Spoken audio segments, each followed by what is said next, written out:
Amigos, seguimos en la pata del colibrí con este asunto que tanto preocupa a los venezolanos. Como ya en el primer segmento nosotros hablamos, ahora le toca a Ronald hablar, no porque el turno, sino porque Ronald tiene algunas cosas que decir sobre este tema que lo va a venir escribiendo en sus columnas y queremos compartirlo también con la gente de la pata del colibrí.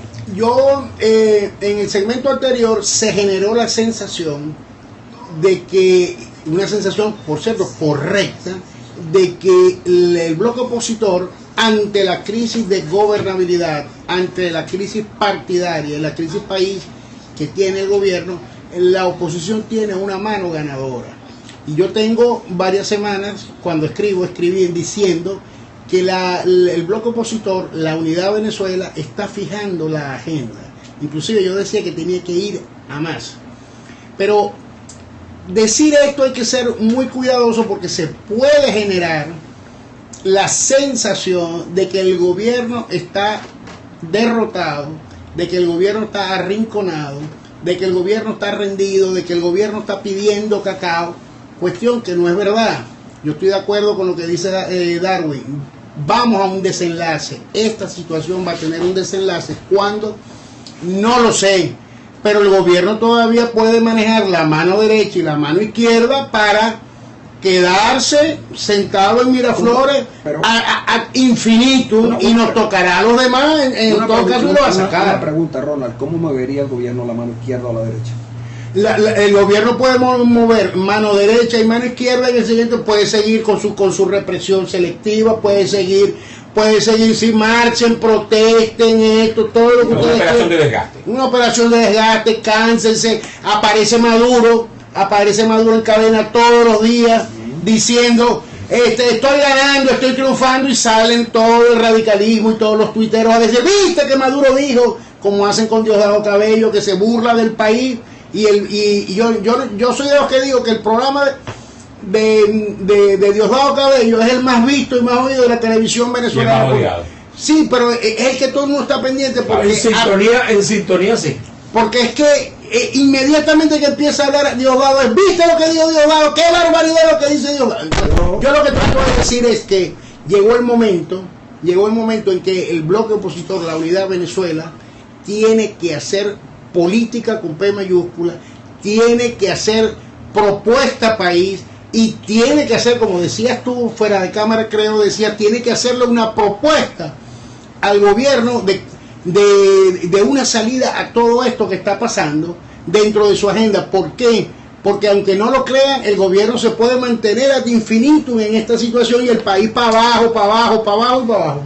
Yo quería, bueno, a propósito de lo que está diciendo Ronald, plantear un poco lo siguiente, que también lo tuvimos en una conversación previa antes de iniciar pues la tanda de la pata del colibrí, y es, cuando le hacía la pregunta con respecto a lo que mueve, el poder que puede tener el radicalismo, es justamente porque en esta situación todo el mundo, por supuesto, en las redes sociales, que suponte tú que no maneja la totalidad del país, pero está allí, la gente está creyendo todavía que todo lo que viene, o lo que le han asegurado que lo que viene es un cambio total. Maduro puede, y tú lo puedes ver allí, ya falta poco, ya ahora sí están pendiendo de un hilo, en cualquier momento viene la salida, ya vienen las elecciones presidenciales, van a exigir elecciones presidenciales, y justamente pues se está hablando de una negociación que hasta ahora no se ha llevado a cabo, y en esa negociación seguramente por supuesto se mantenga el presidente Maduro.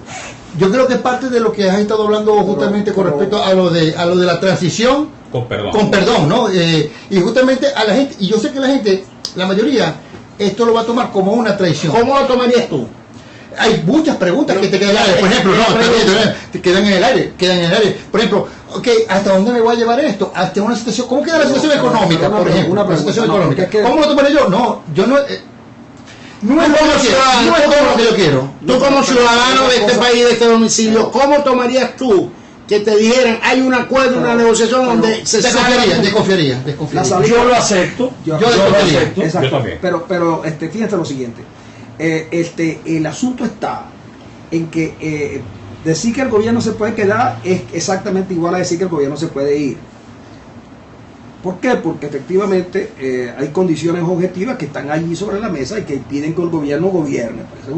Y luego ya tú sientes que hay varios centros de dirección que hacen que el gobierno no tenga una política uniforme en una serie de áreas importantísimas. Por ejemplo, el problema económico no está terminado de definir. Y es más, el gobierno presentó a un señor de apellido Maldonado, que lo iban a colocar para un cargo importante en el DICON, que no se sabía si era que nuevo director del Banco Central. Pero director no es lo mismo que presidente del Banco Central. No. Se decía que era presidente, en fin. Lo cierto del caso es que el gobierno no tiene hoy una opción. La única parte donde más o menos maneja la cuestión con cierto criterio es en la parte exterior, entre otras cosas porque la presión internacional es demasiado alta. Y ya el efecto, perdón que te atajes ahí, fíjate que el efecto internacional, el lobby que ha hecho, a mi juicio extraordinariamente Julio Borges, se empieza a sentir. Las sanciones a los magistrados es consecuencia de ese lobby internacional de Julio Borges contra el presidente del TCJ y los magistrados de la Sala Constitucional. Lamentablemente ahí hay 3 zulianos. ¿Por qué no lo lamentable? Bueno, lamentable porque es el gentilicio zuliano. Aparece Arcadio Delgado, Calixto Ortega y o sea que culpa del gentilicio que no se comporte como para mí es lamentable que 3 zulianos estén allí. No, los zulianos no suelen ser así. Los zulianos no somos así. Por eso es lamentable. No éramos, porque yo sí. Lo lamentable, tengo que lamentarlo como zuliano. Pero ¿por qué? ¿Cómo son ellos? Pero lo lamento. O sea, que hayan avalado, fíjate, ¿por qué lo sancionan? Porque cuando ustedes analizan la resolución del Departamento del Tesoro, en resumen, lo sancionan por usurpar el poder de la Asamblea Nacional. Son golpistas. Entonces Julio Borges lo que ha venido haciendo está dando resultados. Un país puede... No era por violador de los derechos humanos. No, pero lo básico de la resolución es por usurpar, porque Ronald me preguntó, entonces lo básico es por usurpar poderes que no le corresponden. Eso es lo básico de la sanción. Tiene que poner orden aquí, profesor. Es que yo he tratado de ponerlo, pero fíjate que en la orden hay que ponerlo porque el que da la palabra se la quita a cada parte. Es verdad. Es decir, yo quiero decir que yo puedo dar la palabra, pero a mí me la quitan. Bueno, yo lo que quería decir es que la situación del país obliga a los acuerdos, como ya hemos visto, pero pudiera darse cosas como esta. Mira, la salida de Maduro, no estoy diciendo el chavismo, la salida de Maduro puede ser más rápida de lo que nosotros podemos imaginar. Ahora, la salida de Maduro es un paso, porque Maduro no es el problema en realidad. Ahora sale Maduro y queda uno de ellos, no sabemos quién es, pero no podrá ese que va a quedar resolver los problemas que el país tiene. Para empezar, que no es electo popularmente. Bueno, no podrá resolver los problemas porque la presión va a seguir. Esa presión va a llevar a que en algún momento la salida sea la vía electoral o cualquier otra, pero la que todo el mundo está pidiendo internacionalmente y nacionalmente es la vía electoral. Ahora, el gobierno tiene la legitimidad de decir, pero es que yo fui electo hasta el 18. Si tú consigues que te den posibilidades de hacer política, porque claro, si se instituyen los derechos de la Asamblea Nacional, si eligen los diputados de Amazonas, si hay el canal humanitario que es necesario porque estamos pasando necesidades graves, si hay libertad para los presos políticos, yo no creo que sea una cosa del otro mundo dejar un año más, porque por alto el golpe de Estado. Si eliges 23 gobernadores de oposición. Pero está bien, pero tendríamos que pasar por alto muchas cosas, porque si si queremos ajustar cuentas, todas las cuentas, claro, llegará el momento. Claro, llegará, pero si para tú llegar a un acuerdo conmigo, tenemos que saldar todos nuestros problemas. Es difícil. Yo lo que creo es que hay que buscar los puntos de desencuentro y colocarlos a un lado y montarnos sobre la base de los acuerdos. Los desencuentros los ponemos ahí para gobernarlos, nosotros los hacemos avanzar, y eso es importante porque lo que está en juego es el país. No está en juego, chicos, las necesidades que uno tenga de cobrar las afrentas. ¿Cómo resolvemos el problema? Es lo que nos debe mover. Ese es el problema y eso es lo que hay que resolver. Y hay que resolverlo con ellos. Ahora, para que quede claro. Lo que tiene que ocurrir es que el gobierno entienda que no tiene más allá, no tiene mano izquierda ni tiene mano derecha, van por un solo camino, y el camino que ellos quisieran que alguien les marcara el paso. Ahora, la oposición tiene la obligación de marcar el paso, pero con alguna propuesta para que los que están atrás dejen la desconfianza y sientan que son una posibilidad de esperanza. Eso es lo que tiene que haber, y eso es lo que tiene que manejarse en la política, y es lo que nosotros como medios de comunicación tenemos que decir a la gente. Si nosotros somos unos tipos que ponemos un poco la dinámica o los acontecimientos, porque podemos hacer análisis que no le están permitidos a los políticos. Es como un tema que en algún momento tendremos que tratar, que es la sustitución del liderazgo en Venezuela. Si había ido a una sustitución del liderazgo sin que lo podamos advertir y que no había pasado, que no pasa sino con violencia. Vemos hoy como la calle decantó un nuevo liderazgo. El viejo liderazgo tendrá o que ir a la cola o ir desapareciendo poco a poco. Igual le ha pasado al gobierno. La ruptura del Lizartec es mucho más grave para el chavismo que lo que nosotros podemos percibir. Lo que pasa es que aquí también tiene que haber capacidad de entendimiento, y todo aquel que sienta que ya el chavismo no lo expresa, chicos, no hay que hacerlo correr, como tampoco hay que hacer correr a la gente que en la oposición tiene posiciones diferentes a la nuestra. Y entonces aquí hace falta Rosales, Falcón, Henry Ramos, Julio Borges, María Corina, pero también hace falta el general Alcalá Cordones, hace falta Rodríguez Torres, hace falta Aníbal Dreban, y hacen falta los chavistas que se fueron del gobierno, como Navarro y compañía. Hay que entender que al final la decantación viene por una elección, y ellos sacarán sus votos, y los demás sacarán sus votos, y los que no tengan votos quedarán fuera. Yo creo que aquí yo siempre hago una recomendación, ¿no? Y la voy a recalcar. Para entender bien lo que está ocurriendo y hacia dónde podemos ir, tenemos que apartar en el análisis los deseos y lo que la lógica y las evidencias nos indican. Eso es correcto. Yo quiero que se vaya el chavismo por completo. Pero no Ayer. es posible. Es correcto. Yo creo que eso no es posible en este momento. Tiene que haber una desconexión paulatina, ¿ok? Una expulsión paulatina de ellos. Ahora, el gobierno en política tiene capacidad de maniobra. Claro, claro. En lo económico no tiene capacidad de maniobra. A eso es lo que yo me refiero con la mano derecha y la mano izquierda. Correcto. En lo económico no tiene capacidad porque nadie le presta, y los que le pudieran prestar no lo hacen porque la Asamblea Nacional está desactivada por el propio gobierno. Entonces el gobierno, la crisis económica lo va a terminar arropando y lo va a llevar junto a la agenda de calle, a la presión de calle, a una negociación. Ahora bien, tomemos el ejemplo de Vietnam. En París estaba negociándose la paz en Vietnam, mientras en la selva se estaban matando. Yo no sé si yo no sé si negociar o mesa de acuerdo sea lo mismo, pero me gusta más la palabra una mesa de acuerdo, porque la negociación... La negociación suena extraño, suena turbio. Sí, sí. Entonces, la construcción de un acuerdo, de una mesa de acuerdo, de diálogo y acuerdo, puede estar en marcha en este momento en Venezuela. Yo creo que está en marcha. Ojalá esté en marcha. Yo creo que está en marcha. Yo quiero creer eso. Yo quiero creer eso ¿No también. tiene que ver lo de Barcelona con eso? Puede ser. Yo creo que está en marcha. Yo creo que hay la posibilidad de construir un acuerdo que implica devolver las competencias a la Asamblea Nacional y desactivar la constituyente. Y ahí te respondo tu pregunta. Eso echa por tierra el golpe de Estado. Anulaste el golpe de Estado. Porque el golpe de Estado se basaba en el irrespeto de las competencias de la Asamblea Nacional y ahora en una constituyente que fue diseñada alejada de lo que establece la Constitución. Entonces, al final, los radicales, tanto del gobierno y la oposición, ¿cuántos serán? 10%. Ellos lo que hacen es bulla.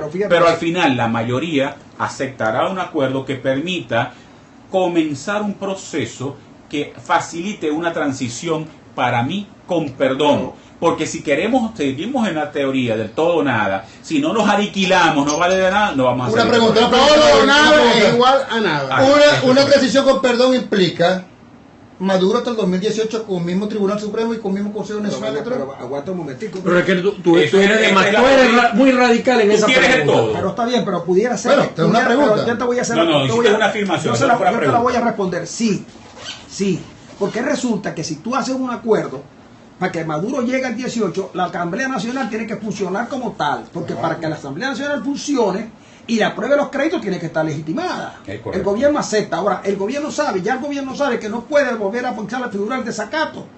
Y no puede bloquear nada. Ahora, ¿qué tiene que haber la oposición? Tiene que pedir condiciones. Por ejemplo, las elecciones tienen que ser con veeduría internacional. Claro. Porque algo y yo creo que eso se ha hecho. Claro, no, pero todavía eso, aquí no se podía hacer últimamente porque el gobierno no lo permitía. Aquí ahora, no había veeduría, y además que había observación. Queda también el rol de la Fuerza Armada, que no se puede obviar. Maduro está en el poder porque la Fuerza Armada lo está apoyando. El día que allí se rompa, y eso ahí hay constancia de que la situación se les puede poner difícil, porque los militares dicen, ok, cuando se dan cuenta, cuando tienen oportunidad de darse cuenta de lo que ocurre, porque los militares les tienen vedada prácticamente la información, cuando se dan cuenta de que hay un grupo de militares que se han enriquecido y que de paso tienen toda su familia en el exterior, para que no quede riesgo, otros militares dicen, ¿y ellos por qué ellos y yo no?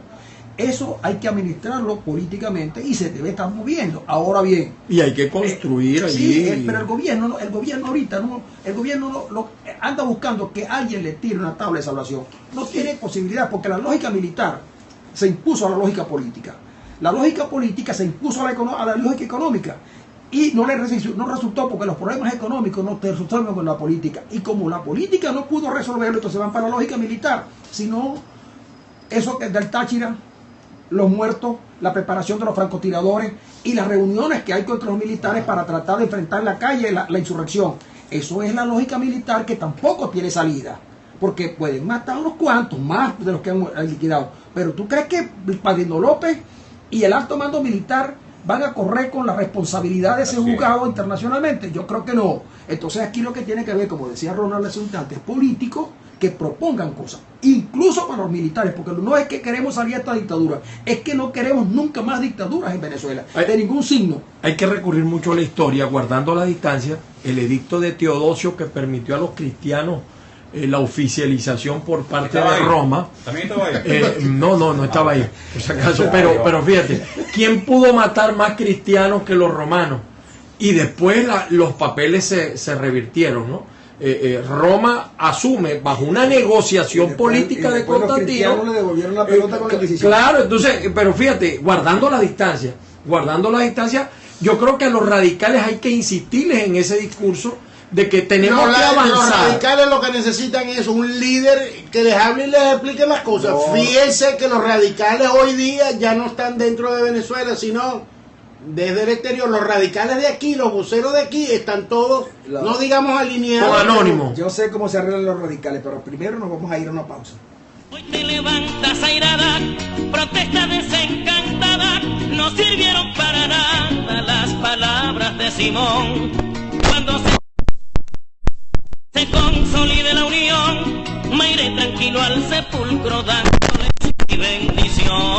¡Que viva la democracia! Grita el pueblo entusiasmado después de haber derrocado a aquel tirano ladrón. Propiciará la